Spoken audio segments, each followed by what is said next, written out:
Blair, and thank you everybody for coming along this evening. My name is Eleanor Andrews and I'm Assistant Head of Sixth Form and a teacher of Spanish here at Kingsmeadow. We're absolutely thrilled to see so many faces here this evening and students particularly who are wanting to come away with us on our next amazing trip that we'll be running for 2026. And I'm Matthew Turner, I'm another Spanish teacher here at Kingsmeadow. We are really excited for this opportunity, but actually we are not the only people advocating for this trip. We've got Ali Lyons, who's really kindly offered to come down from World Challenge to explain a little bit more about how the trip works, answer any questions. She's got a fantastic presentation with some incredible photos to show you. We've also got 4 or 5 amazing students and ex-students from our Croatia 2024 team who've just come back to Expedition. And I think we've got 2 here, we'll have more during this evening. And they later on will give you a little bit of insight as to what it was like from their point of view, which I'm sure you'll be really anxious to hear about. Brilliant. Well, we'll get started then, Ali. If you can introduce yourself, and we'll have time for questions at the end. And as I say, you're going to have an opportunity to hear from our students, but plenty of time to ask questions as well at the end, either in a group or if you want to speak to us one-on-one. That's absolutely fine. Pass you on to Ali. Thank you, Ali. Well, thanks so much for coming. It's great to see so many people interested in finding out a bit more. So my name's Ali and I'm here from World Challenge. Really delighted to be launching another trip at Kingsmeadow. So this is a very exciting opportunity for students to explore a beautiful destination, travelling to Montenegro, getting involved in some hiking, getting involved in some water sports, learning all about teamwork and leadership. It's going to be an awesome experience, but I should explain, it is more than just a trip. A World Challenge expedition is the kind of experience that makes our travellers see the world differently, and importantly, it makes the world see you differently as well. When you've done something as challenging and as adventurous as this is something that really makes our travellers stand out from the crowd when they're taking next steps after school, applying for jobs or university. It's not just a school trip, this is something that goes on your CV. One of the biggest differences and the reason that it's so effective with that is the way we've set this up. This isn't the kind of school trip where students just get taken by the hand and told what's going to happen next. On a World Challenge expedition, we want to empower our young people to take the lead and make their own decisions. So if you go on this trip, you're going to be deciding for yourself what you're going to eat, how you're going to organise your day, how you're going to spend your money. At the beginning of the trip, we hand over the expedition cash budget. There's enough money in that budget to cover any expenses that haven't been prepaid or pre-arranged, but it's down to the students to decide how they're going to spend that money. And we do it that way because we know that by putting you young people in charge, you come out of this stronger, more confident, more resilient, more independent, more organised, all of those things that you'll be talking about in interviews for years and years to come. So it is a really extraordinary developmental opportunity. Now, of course, we don't just send the students off on their own. We're going to send them with their brilliant teachers here from Kingsmeadow, and you also travel with a World Challenge trained expedition leader who, those adults are there to keep students safe, to give them guidance when they need it, but they're not necessarily going to be telling the students what to do all the time. In fact, you students are going to be telling your teachers what's happening next most of the time, because we know that's what makes this such an effective experience. So yes, it is about visiting an amazing place, but it is much more than that. It's something that really shapes young people and can really transform your future, and I don't think it's an exaggeration to say that. I'm very passionate about these experiences, partly because I was lucky enough to do something similar when I was much, much younger than I am now, but not quite as young as you students are. And every time I talk about it, I realise how corny it sounds, but it was absolutely life-changing for me. I learned loads about a different culture, about a different way of life, but the biggest thing was what I learned about myself. I learned that I could do things that previously I didn't think I could have done, and I've gone on to do things that I know I wouldn't have done if I hadn't had that first expedition experience. So I think it's such an important thing to do because it does spark greater things, it really does. Since then, I've also had this experience from a parent's perspective. So for parents in the room, I've been in your shoes too. I've got twins, and 2 years ago, they both went on a World Challenge expedition. I'm happy to say they both raised all their money to go, so I'll talk a bit more about that later on, about how they did that and how you can as well. But I can tell you, since they've come back from their trip, they are significantly changed. They've come back much more ambitious, more organised, more independent, a little bit more appreciative as well, a bit nicer, to be honest. And they've just, this last few weeks, gone off to university. The pair of them gone off to university, and they're absolutely set up. And it's this experience that has made me feel so confident about them now, because they've got used to managing money, being independent, making their own decisions, working with other people. It just really sets you up for life. So don't underestimate it. Now, it is a significant commitment.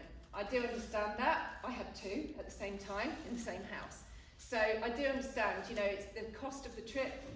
None of these things come cheap. It costs just under £2,500. It's a significant amount of money by anybody's standards. But I absolutely believe in the value of it. And I hope when you've seen everything that's involved, you'll also see where that value lies too. And a big part of World Challenge is that we want our students to embrace the challenge for earning their expedition fee for themselves. And you absolutely can do it. And we'll talk about that a bit more later on as well. I've got a very short video to show you, just to break up from listening to me all the time. This was shot in various destinations that we travelled to around the world at World Challenge. Just maybe gives you a bit of a flavour as to what we're all about.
Before the trip, I think I was very comfortable and I was very happy living just like an easy life, but I never really thought beyond that. I think it makes you more grounded and it makes you more appreciative of what you have, and it makes you want to learn more about other people in other countries.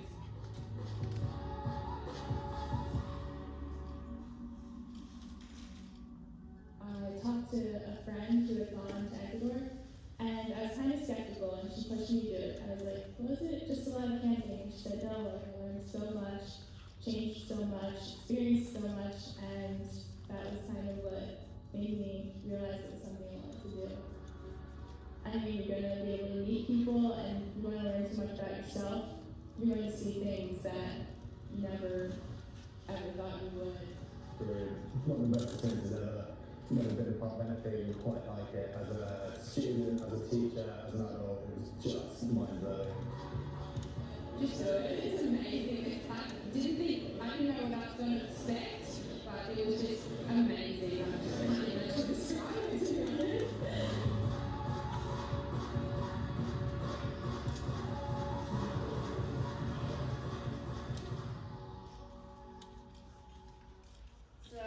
So you students can see yourselves doing stuff like this, and you know, really often is a stepping stone onto further travel as well. It gives you the confidence to do that too. So this could just be the start.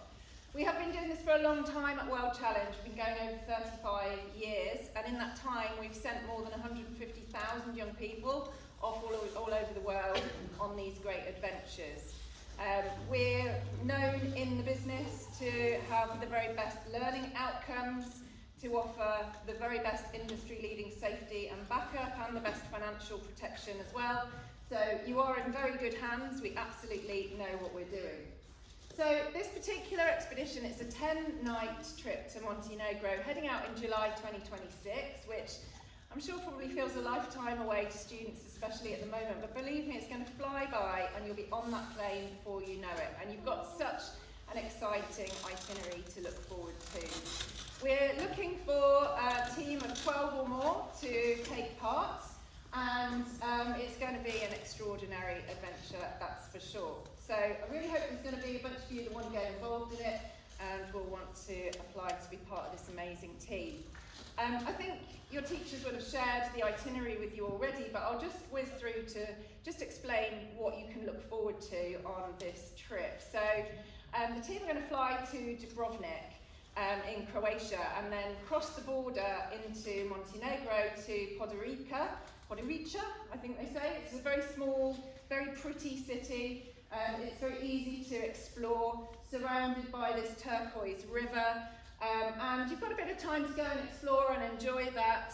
You can climb up to the hill that sits behind the city and get a bird's eye view of the city. It's surrounded by mountains. It's absolutely spectacular. A chance to try some of the local cuisine. These bureks are savoury pastries. They're very nice. So hope you'll all be prepared to get stuck into some different food and to try some new things. But you're also going to have a few jobs you need to do in those first few days as well. As I mentioned, the students are in charge. So there are a few things to get organised. So you'll need to get your money organised and get to grips with the local currency. You'll need to meet our ground team. We have a ground team in each of our destinations, so they're there to help our groups and support you while you're there, but you'll need to meet them and they'll help you put your plans in place for the rest of your trip. You'll need to buy some provisions because for a big part of this expedition, the team are going to be cooking for themselves, which might be quite a new experience for some of you, but again, more things to learn. So you need to go off to the markets and buy some food and plan your menus. And a few other little jobs like going to buy a SIM card for your team phone. We provide the team with a phone and money in the budget to buy a local SIM card, but you need to go and get that sorted so you've got a device you can use. So it's quite busy, but there will be some time to go and explore. And then off you head out of the city and into this amazing and beautiful wilderness. So the adventure starts on Lake Skadar. It's the largest lake in the Balkans. And you're going to take a boat to a lakeside camp where you'll set up camp for your first night out in the wilderness. There's lots of wildlife to spot, so keep your eyes peeled. There's about 260 species of birds in the region: tortoise, otters, turtles, pelicans, cormorants, so keep your eyes out for those. And you'll set up your camp on the side of the lake. We provide the team with the tents. Don't worry if you've never done any camping before. We'll make sure you know how to put them up and take them down. You get very good at it by the end. But it's an amazing feeling when you've got your camp set up, you're sitting around your campfire, you've had a good feed. It's just an incredible thing to do. And then you're going to head out to the Dermator National Park where you'll get involved in some hiking in these beautiful mountains. So you'll be able to choose your trail. You can decide as a team how challenging you want to make this. So, you know, there's some longer ones, more challenging ones. You decide how to set the pace with the help from your guides. And it's really, really beautiful. A lot of students say to me when we're talking about the trekking part of a World Challenge trip that this is the bit that makes them the most nervous. And I say, please don't dismiss this, because it can often be the most transformative bit of the trip. I went on a trip a couple of years ago to Iceland with a team. It was quite a similar itinerary to this one. We had a number of quite challenging trekking days.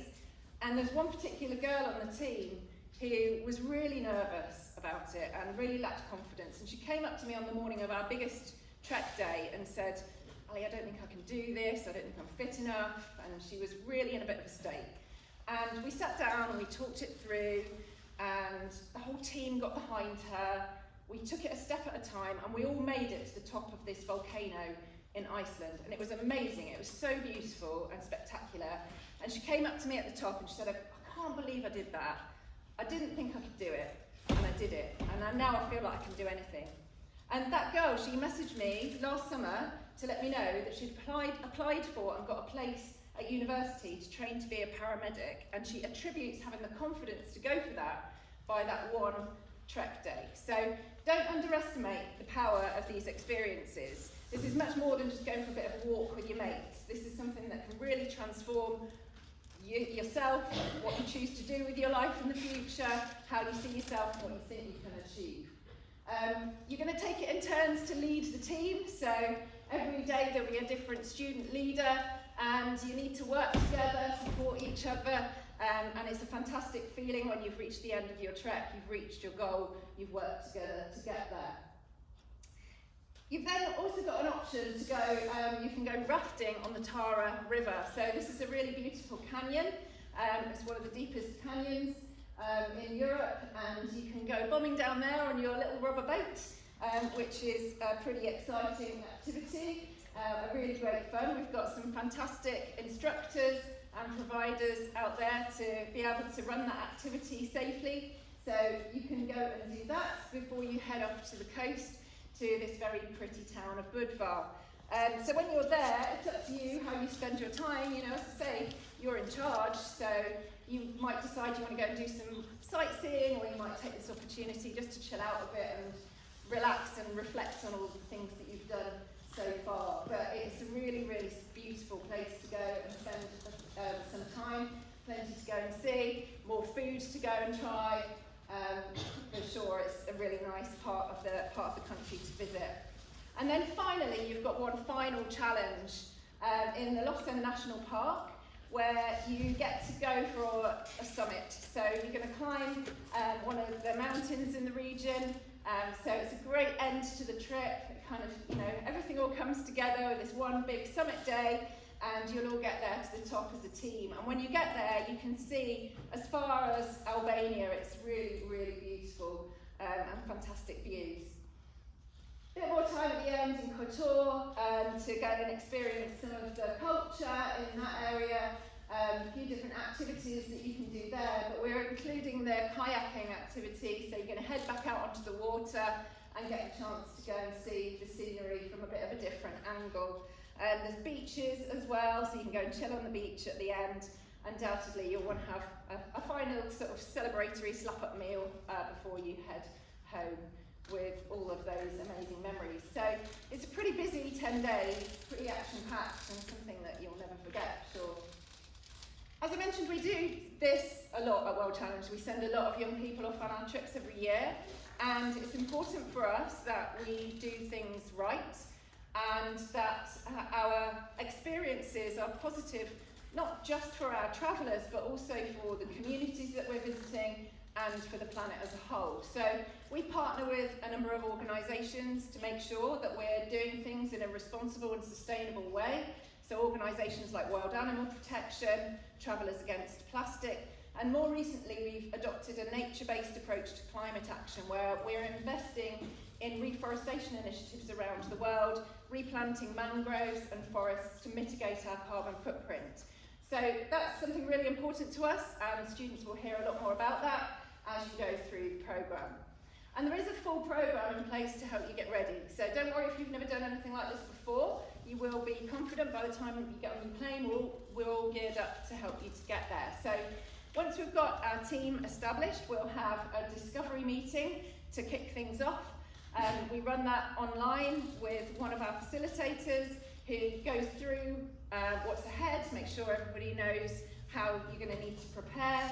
We explore different ideas for earning your expedition fee, talk about what kind of kit you need to take with you, answer any questions you might have, make sure you know where to find all the information you're going to need. You'll also have a training day with your expedition leader. So once the World Challenge leader has been appointed, they'll arrange to come in and spend a whole day with the team, and you'll get the chance to get to know them, and they can get to know you, and they run through a number of training points there. We'll have a pre-departure update meeting for parents and students. And so that's a couple of months before the trip goes to answer any final questions and any final updates. And then before we know it, it's going to be what we call our build-up day. It's the day before the team fly, when you'll all come into school with your bags packed, as if you're heading off to the airport. Your expedition leader will be here. They'll go through everyone's stuff, make sure everybody's got everything they need, maybe take out a few things they don't need, and then you go off to the airport together the next day. Alongside all of that, we've also got a suite of interactive modules that we want our team to work through pre-departure as well. And those modules focus on 3 key areas of learning. So global citizenship and responsible travel, personal growth, getting students to really think about how they're going to get the very best out of this experience, and personal well-being, both physical and mental well-being, so students can look after themselves while they're away as well. So we're going to make sure you're ready. Don't worry, we'll make sure you're ready to go. Now, I'm sure it's no surprise to hear that safety absolutely has to be a #1 priority for us at World Challenge, and we are famous for leading the industry in terms of safety and backup. I'm not going to stand here and say that going on a trip like this is ever going to be 100% risk-free. I don't think anything in life is 100% risk-free, especially the things that are the most fun. But what I can tell you is that over the last 30-odd years, World Challenge have developed the expertise, the resources, the most robust systems to enable us to minimise and mitigate risk and to respond appropriately and quickly if anything unexpected should happen. So all of our teams are supported 24/7 by our operations centre. It's manned day and night, and so teams can get into contact with our ops centre for whatever support they might need, whether that's a student needing some medical treatment, maybe somebody's lost their passport and they need a replacement, maybe the itinerary needs to change because the weather's been a bit unpredictable. The ops centre are there all the time, and they have an absolute raft of resources at their fingertips so that we can respond appropriately if a team does need some support. I always say, I hope nobody in this room actually experiences our ops centre responding to an incident, because that would suggest something hasn't gone quite according to plan. But I can tell you, when that machine starts working, it is super impressive, and there's no limit to the amount of resource we put behind a team if they did get into difficulty. So I hope you don't need it, of course, but I think for parents especially, it's good to know what is there. I've got a short video to show you that goes into a little bit more detail about the safety that's in place for teams. So take a look at this, and we can deal with any questions afterwards.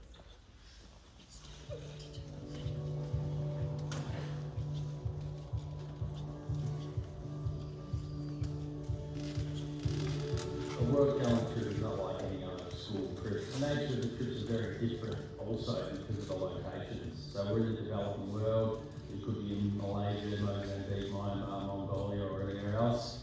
And we're in wilderness settings as well. It's different to a normal school trip in the sense that we're going to some pretty exciting locations. Some of the activities that we're doing are different, adventurous activities, things that we might do for the first time. And with that comes a challenge and something that we need to prepare for, really. We do encourage students to do some preparation before they go away. In terms of the gear they buy, that's very important. In terms of the medical touch screen, we do need people to be honest about that, and give us some really good information there. And then also physical fitness as well. So you don't need to be a marathon runner to take part in a World Challenge trip, but a moderate level of fitness is a really good idea.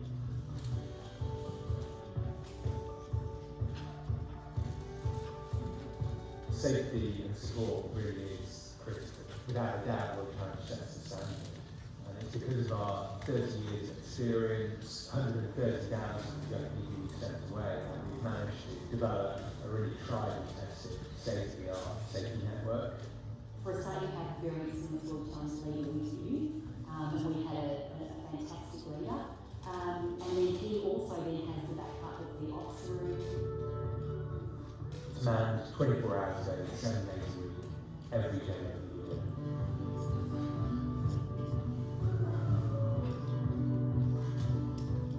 Travel in the developing world is different. The roads aren't the same standards. Sometimes communication isn't as reliable either. Some of the things that we do to mitigate against that are provide our teams with satellite phones, give them satellite distress beacons. We work with third-party providers to identify where the best medical facilities are as well. And you know, if something happened, how will we evacuate someone? We've got that work out too. The hospitals around the world are now have something like 70,000 facilities on our list of approved providers. So they'll know the type of investigations and tests and treatment that will be available in all of those facilities, which is pretty formative.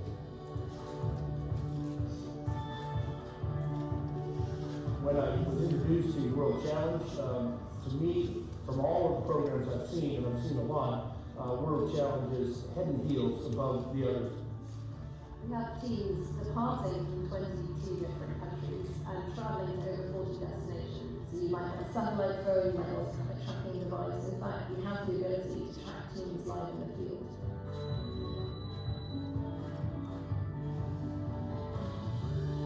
Our global information system provides us with the ability to assess and call on up-to-date weather information, up-to-date security alerts, all this information at the touch of a button. There's all sorts of things going on around the world. Even with the best plans in place, sometimes things have to change and we need to be flexible and dynamic. So I think anybody going on a World Challenge trip needs to go with that in mind. World Challenge is there to support that change. We have the operation centres available and we'll help people come up with contingency plans.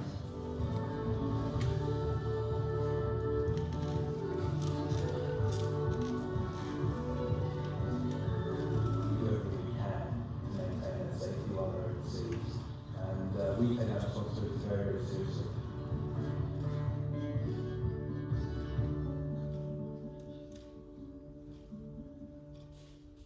So I hope that's reassuring to see what's in place for teams, and this is where we invest really heavily. We absolutely do not skimp on this side of things. It's where a big chunk of that money goes.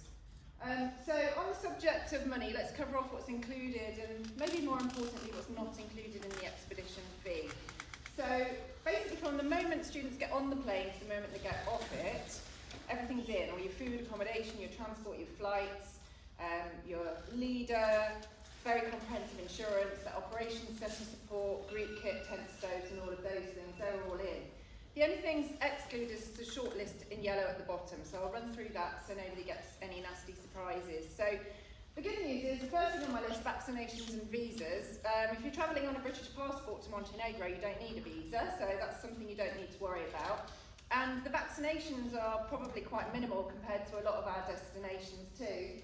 We do recommend taking your itinerary to your GP or your travel clinic to ask their advice on which vaccinations you should get. Personal kit, so we'll provide the big things like tents and stoves and safety gear, medical equipment, but you'll have your own personal kit list of things you need to take with you. It's mainly just clothing, but you'll need a comfy pair of boots for the hiking, you'll need a sleeping bag, a sleeping mat, a big backpack to put your stuff in, that kind of thing. In that first discovery meeting, one of the things we look at is how you can source your kit sustainably and cheaply. You do not need to spend a fortune on an expedition kit to go on a trip like this. So see what you can borrow, see what you can buy second hand. In terms of spending money, it says there are additional activities and tips. Well, the water-based activities we've actually included in the expedition fee. So the rafting and the kayaking is all in. If you found another activity that you wanted to do, then you would need to take additional spending money if it wasn't on the itinerary. The only other spending money you need is for souvenir shopping and any treats you want to get yourselves. And it is quite nice to give a little tip to your guides. They become an important part of your team, so you might want to show your appreciation by giving them a bit of a tip, but that's up to you. Transport to and from your departure airport. So we are going to do our best to get a flight from Newcastle, but it may have to be Manchester. There simply isn't a flight from Newcastle that goes direct to Dubrovnik at the moment. That might change between now and summer 2026, but just bear that in mind, that the team might need to get to Manchester and back. And pre-departure and personal belongings insurance. So the insurance is very comprehensive and it's all included once you're in country, but you might want to take out pre-departure cancellation insurance just in case the student gets sick the week before and can't go, and also personal belongings. You might want to make sure that gets covered separately, but everything else is included in the expedition fee. So where is this money going to come from? Well, I'm not going to talk about this for too long because I know that these guys got experience of raising the money, and your teachers want to talk about it as well. But just from our perspective, you know, this is a big part of the challenge at World Challenge. We want to encourage our travellers to earn the expedition fee for themselves. Now, obviously every family is going to be different, and if you're in a position to, you know, where your parents can help you out a bit, well, that's fine, and you're very lucky if that is the case. But if that's not the case, then I don't want anyone to rule themselves out, because you absolutely can do this for yourselves, and it's a really important part of it, and you learn so much from it. I mentioned at the beginning about my twins that went on a trip a couple of years ago. I've got to be completely honest with you, when we're at this stage, and they both said they wanted to go, me and my husband weren't completely convinced, especially about my son. I've got boy-girl twins. And we were not convinced that he was going to embrace this side of things. And he had to really convince us to let him sign up. So him and his twin sister went away, they put together this spreadsheet of all their ideas on, and they ended up doing lots of different things to raise the money.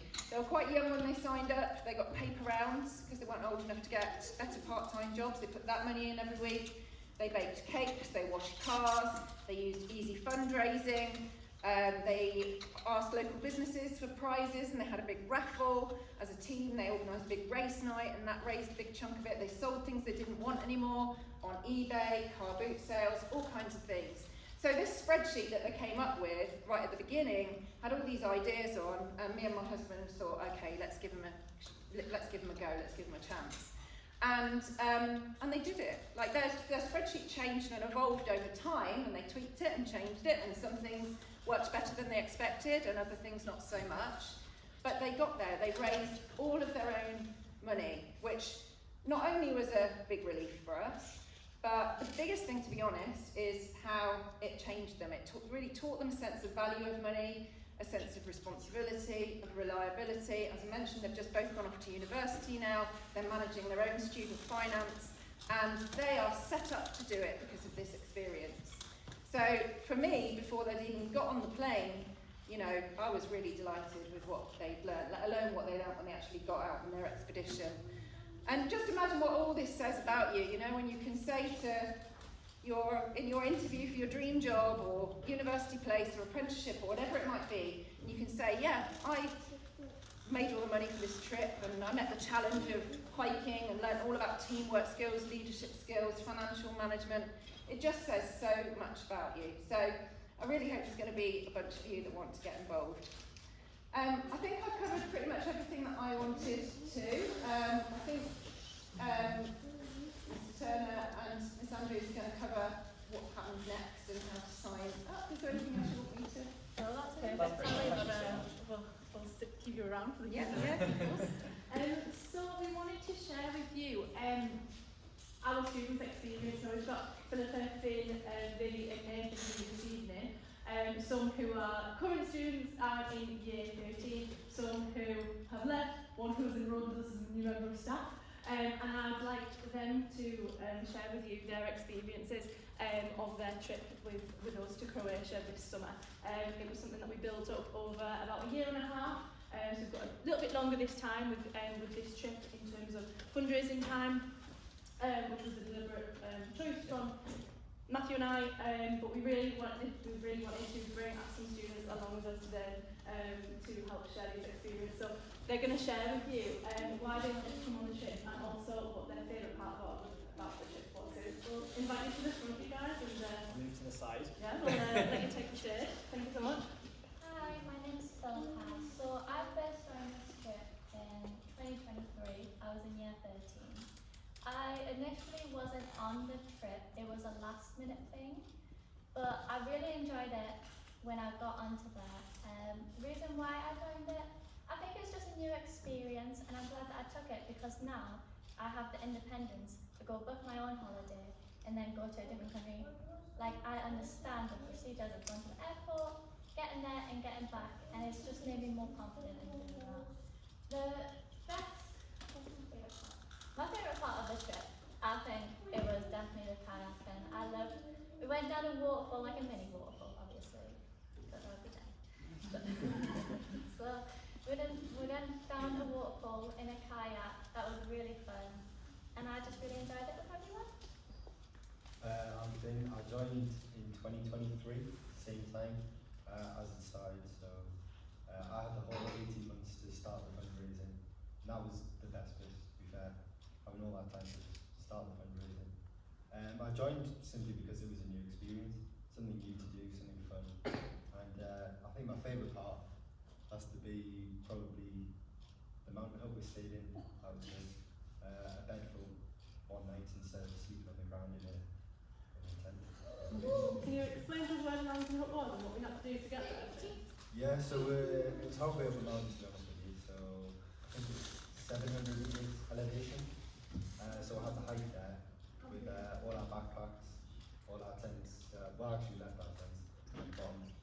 But, so we took only clothes and food. So I had to buy all the food for 3 days and take that up to the mountain hut with us. And we stayed there for about 3 nights and then hiked back down.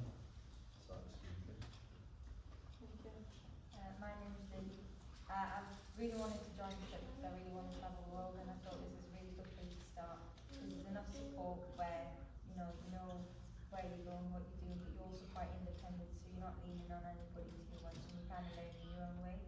And my favourite part would have to be, I think it was when we finally hiked to the top of the mountain and we saw the view. It was beautiful. So yeah. I'm Nathan, and I didn't really initially want to go on this trip, but my parents actually were the ones who encouraged me to go on. Joined very last minute, like within the last couple months. But it was really great experience and very life changing. My favourite part was also the kayaking when we went down the waterfall. Amazing. Thank you so much for sharing your experiences. We really believe that our students came out as new people on the other side, and we got onto that bus on the way home from the airport, and I just sobbed because I was just so proud of them all. It was absolutely incredible to see how the team developed from day 1 to day 7, and yeah, we couldn't be more proud of them. They worked so hard to get to the place where we eventually got to, right? We had a huge fundraising total, and we managed to get there with the team and everybody worked together, so that was absolutely brilliant. Right, the bit I know everything apparently has been waiting for. Obviously Ali mentioned the price, and you may look at that and think that's astronomical, but we want to break it down. Obviously we have evidence here, and I think our students had slightly higher monthly totals because we started later into the process. As you heard there, last time our first expedition was a little bit more last minute, whereas now we've got the time to plan, the time to look ahead.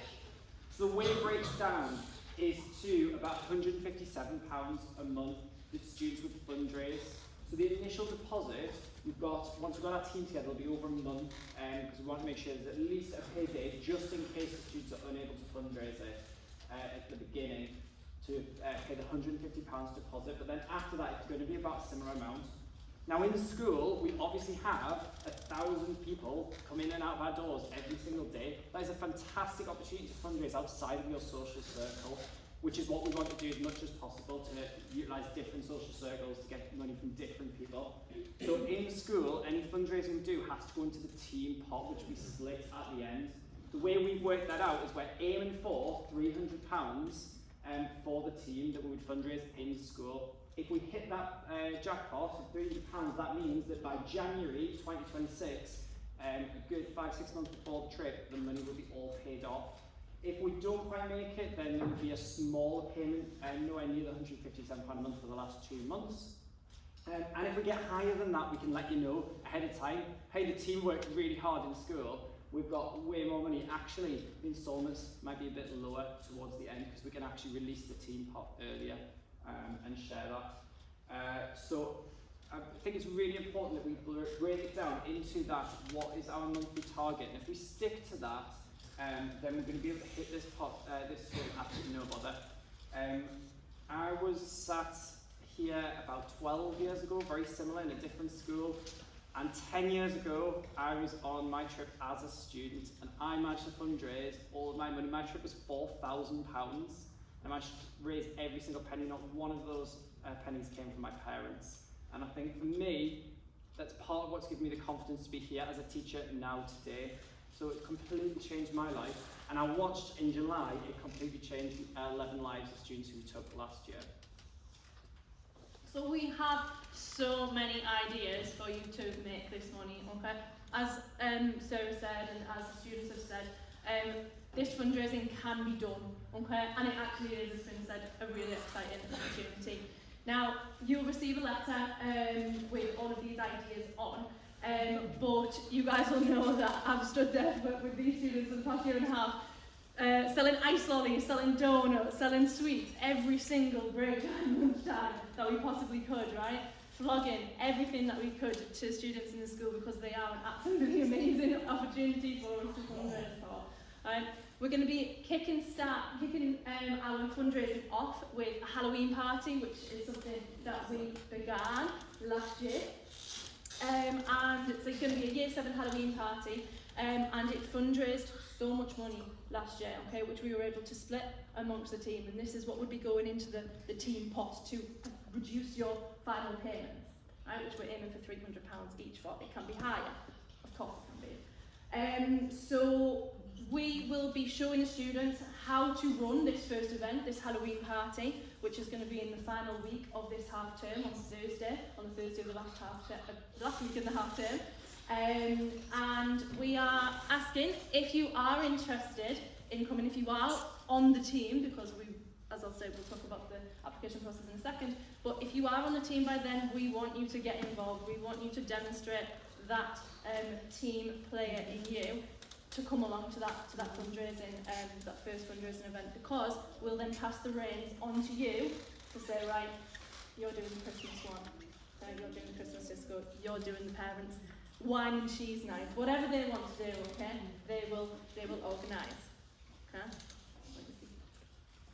Okay, so our application, that's the next step. Now, we're not looking for the next best-selling novel. We just want students to write down, either on paper, that can be handwritten, or it could be sent to us via email, an idea of what is it that is making them want to come on this trip. Why do you want to come with us to Montenegro? And secondly, have you got any ideas? How are you going to fundraise this? What ideas do you have already? We've got thousands that will throw at you once you join the team, but we're just interested for you to show us that willingness to fundraise that money. As we said, that fundraising is what sets us apart. That's what makes our students and gives them that extra bit on the CV when it comes to applying for jobs. So the fundraising is so important. We want to hear about that. The step 2, what we will do is next Thursday, we would like those applications in by me and Miss Andrews, me and Ella will go through those, we'll work out our final team. We're aiming for 16 people. We'll also have some reserve people. As you heard, some of our team from last year joined as reserve. And we'll let you know, it will either be that Friday or the following Monday. So very, very quickly, you'll know if you've made it onto the team or if you're going to join us as one of our reserve. Then to begin with, that fundraising, that £150, there's no reason. I said you could ask your parents for money, but there's no reason to do that. Let's start strong. So how could you fundraise that? Think about how will you fundraise that first instalment. So I'll move on to talk about this. So as we've said, we don't expect parents to pay a penny towards this. We just need the students in that case to take on the responsibility of fundraising. It's been done, okay? We need to know that students are going to be putting as much effort into this as possible because, you know, it's a huge team effort, and if one student doesn't turn up for the team, the rest of the team suffers. So we do need students who are willing to help one another to get there, okay? I think as you heard from Finn, I think the build-up, those 2 years running up, are as good and as important as the actual event, as the actual trip. And the more that our students put into the fundraising experience, and the more that you guys can put into the fundraising experience, the more you will get out of it, for sure. Parents will only need to step in, we hope. Will not happen, but they will only need to step in, sorry, if students do fall behind with those monthly payments. Now, the monthly payments are made via our World Challenge portal. So when we get our team, you will receive a link, and there is a World Challenge website, and you'll have your own login, and you make your payments via there. We'll be helping the students set up bank accounts and helping them set up money saving pots and things like that as part of our team meetings. And that those payments can be made via their new bank accounts if they don't already have one. But yeah, parents will only need to step in if those monthly payments and fundraising totals aren't being made by the student. Our door is open at any time to discuss fundraising. I mean, it's going to be all we talk about for the next month, year and a half, as we have done for the past 2 years. It's what we really care about, we're really passionate about it. We have so many ideas, and we need the students. If you are worried or struggling about coming up with ideas, come and speak to us, and we will help. We also don't want any families to feel like, I don't have, my son or daughter doesn't have the outside community, or doesn't have any clubs, or we don't have a large family, and I'm not sure my family and outside community are going to be able to help. We will be able to support students, in that situation. So please just come and speak to us, and individual circumstances, if we know about them and you can speak to us about them, really does help, and we can help in that situation as well. Ultimately, we can't fundraise this for the students. It's not feasible on top of our jobs to fundraise for every single student. What we can do is point students in the right direction, give them that support and those ideas to be able to do it for themselves. So I'm sure there's lots of questions. If you are quite happy, you've heard everything you need to, we're more than happy if you want to get off at this point. But if you have any questions, if there's anything you want to ask, please do stick around. And obviously we've got our panel of previous students. We've also got Ali from World Challenge, and both of us here as well. Oh, and also just a quick note on kit. Last year we were able to secure each of our students a 65-litre backpack, which we just have here at the front, one of those. We've also got some photographs if you didn't have a chance to see those when you came in. But we were able to work with the Duke of Edinburgh team as well to get sleeping bags for students if they needed it. Everybody got a backpack if they wanted one. And we're looking at continuing our links with the Duke of Edinburgh and with the Equans who own the school, who were very generous in gifting those pieces of kit. We're working on continuing those links and being able to get as much as we can from local businesses, and the local community to help us out, because that took us a long way and really helped our students this time. And I think you would agree that mostly the only things you needed to buy was a head torch and take your own clothes, right? You really don't need to take much at all. But again, we can answer questions about kit individually afterwards. So thank you all so much for being here this evening. This has been recorded, so there will be a link if you want available. Any extra information, if there's a bit that you've maybe forgotten and you think, oh, I wonder what that was, we'll send the link. You can scroll through and find a bit of information you were looking for. Yeah. And all year 10s, 11s and 12s will receive a letter in the next couple of days just outlining the application process. But the key thing to take away is that in 1 week's time we would like no more than one side of A4 handwritten or electronically explain to us why you want to be on our team and what fundraising ideas you have. So we'll leave it there unless anybody has any questions that they'd like to shout out.